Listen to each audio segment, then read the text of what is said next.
The prophecy we're about to explore is found in Isaiah chapter 53, one of the most debated passages ever written. For more than 2,000 years, historians, rabbis, scholars, and Christians have all asked the same question. Who is the suffering servant? Some believe Isaiah was describing the nation of Israel. Others believe he was speaking about a future Messiah. And millions believe this chapter points directly to Jesus Christ. Before you decide for yourself, we need to go back in time. More than 2,500 years ago, the kingdom of Judah was collapsing. The Babylonian Empire, led by King Nebuchadnezzar, surrounded Jerusalem. The city was destroyed. The temple was burned to the ground. Thousands of people were taken into exile, leaving behind everything they had ever known. To the people of Judah, it felt like hope had died. But in the middle of that darkness, a remarkable prophecy emerged. It did not promise a powerful king riding into battle. It spoke of a humble servant. A servant who would suffer. A servant who would carry the pain of others. A servant whose sacrifice would change history forever. At first, almost no one understood what these words truly meant. And that's where our journey begins. To understand Isaiah 53, we must first understand the world in which it was written. Imagine watching your entire nation disappear. Your home is gone. Your place of worship has been reduced to ashes. Your family has been separated. Your future has been stolen. That was the reality for the people of Judah after the Babylonian invasion.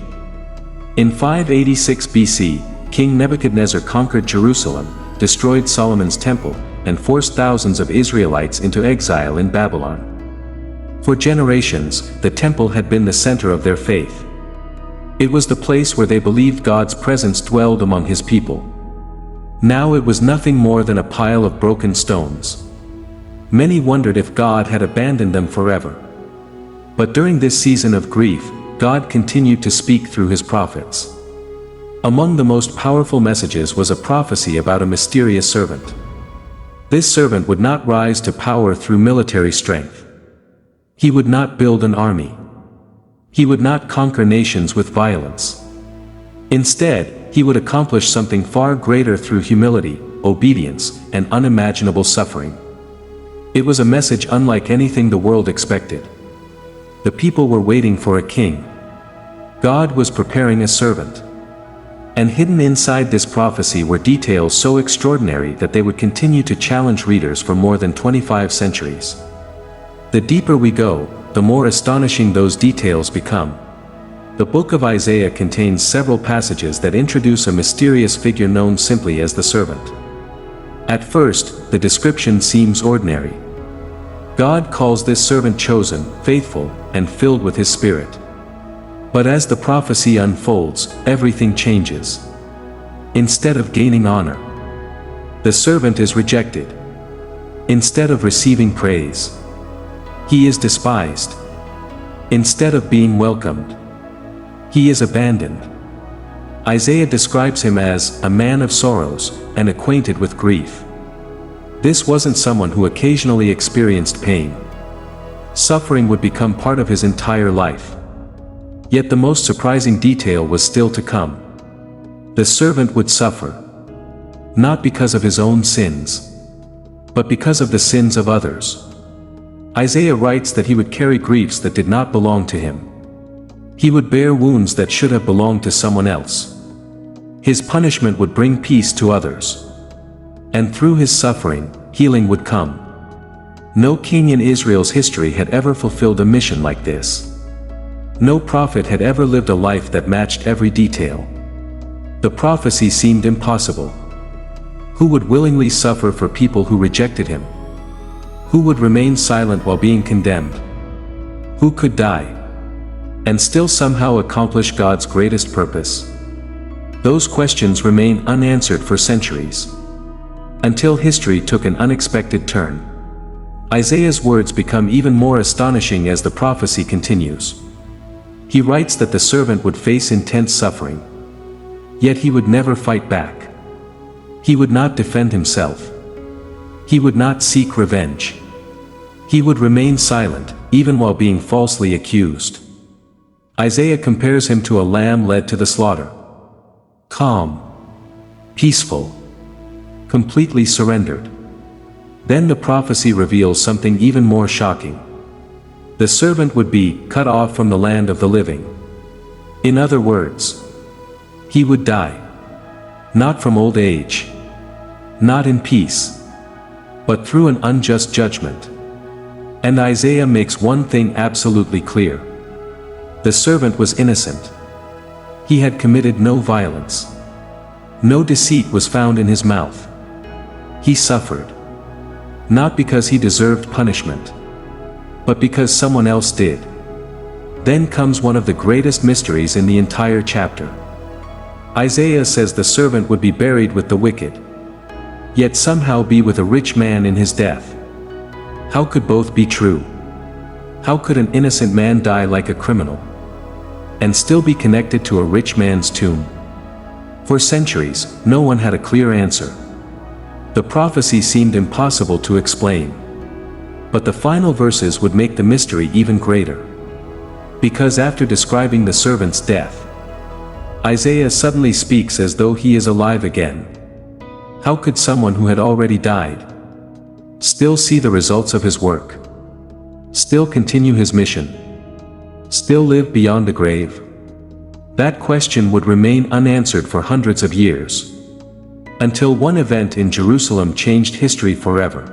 For hundreds of years, people searched for the identity of the suffering servant. Who was Isaiah describing?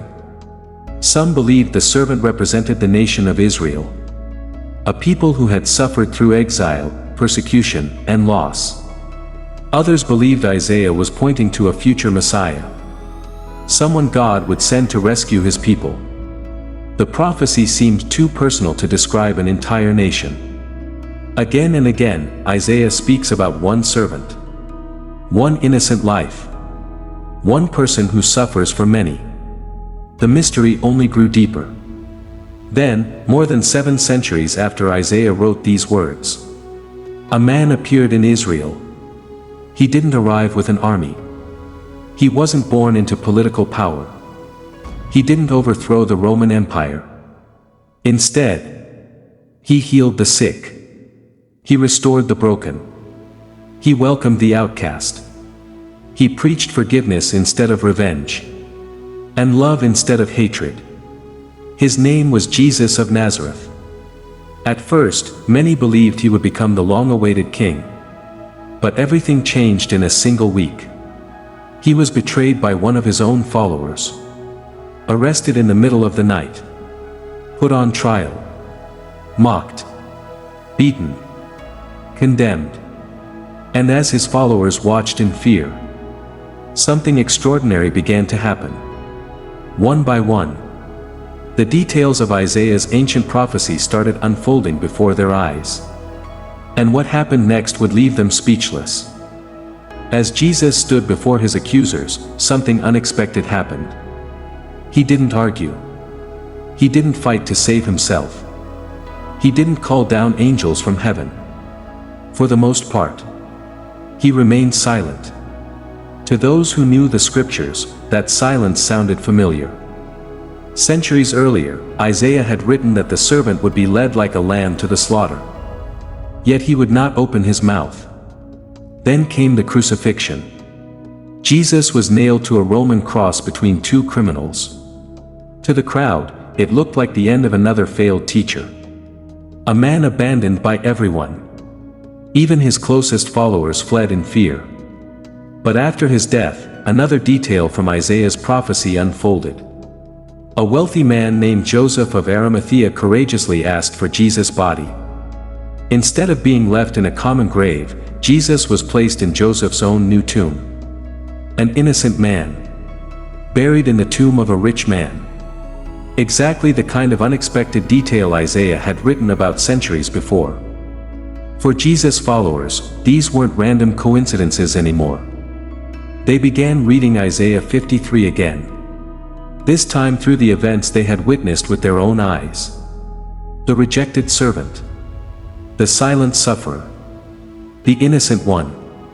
The rich man's tomb. Piece by piece, the ancient prophecy seemed to come alive before them. But one final mystery still remained. Isaiah didn't end with death. He hinted that somehow the servant would live again. And that is where the story reaches its most extraordinary moment. On the third day after the crucifixion, something happened that no one expected. Before sunrise, several women made their way to the tomb where Jesus had been buried. They came carrying spices, expecting to honor the body of a man who was dead. But when they arrived, the massive stone had already been rolled away. The tomb was empty. At first, they thought someone had stolen the body. Fear quickly turned into confusion. Confusion became amazement. Then came the message that would change history forever. He is not here. He has risen. The news spread rapidly. Soon, Jesus' disciples began claiming they had seen him alive. Not in visions. Not in dreams. But face to face. The men who had once hidden behind locked doors suddenly began preaching in public, even when it meant imprisonment or death. What had changed them so completely? They believed the prophecy had finally been fulfilled. To them, Isaiah 53 was no longer a mystery. The servant who had been rejected. The servant who had suffered. The servant who had died. Was also the servant who lived again. From that moment forward, the message of Jesus spread far beyond Jerusalem. Across the Roman Empire. Across continents. Across generations. And today, more than 2,000 years later, the question Isaiah asked still echoes around the world. Who was the suffering servant? In the final part, we'll explore why that question still matters, and what it could mean for your life today. More than 25 centuries have passed since Isaiah first wrote these extraordinary words. Empires have risen. Empires have fallen. Kings have come and gone. Yet Isaiah 53 continues to challenge every generation that reads it. For some, it is simply an ancient poem. For others, it is one of the greatest prophecies ever recorded. But no matter where you stand, one fact remains undeniable. This chapter refuses to be forgotten. It forces every reader to ask the same question. Who is the suffering servant? If Isaiah was speaking about Jesus, then his suffering was not an accident. The cross was not the end of the story. It was the beginning of God's plan for redemption. If the prophecy points somewhere else, it still reveals a powerful truth. That sacrifice, humility, and love are stronger than hatred, pride, and violence. Isaiah 53 reminds us that hope can be born in the darkest moments. That healing can come through suffering. And that God's purposes often unfold in ways no one expects. For over 2,000 years, millions of people have looked at this chapter and found faith. Others have continued searching for answers. Perhaps the most important question is not only, who was the suffering servant? But also, what does this prophecy mean for you? Only you can answer that. Thank you for watching. If this journey through history and scripture helped you see Isaiah 53 in a new way, don't forget to like this video, subscribe, and share it with someone who loves exploring the Bible and its mysteries. And remember, sometimes the oldest questions lead to the most life-changing discoveries.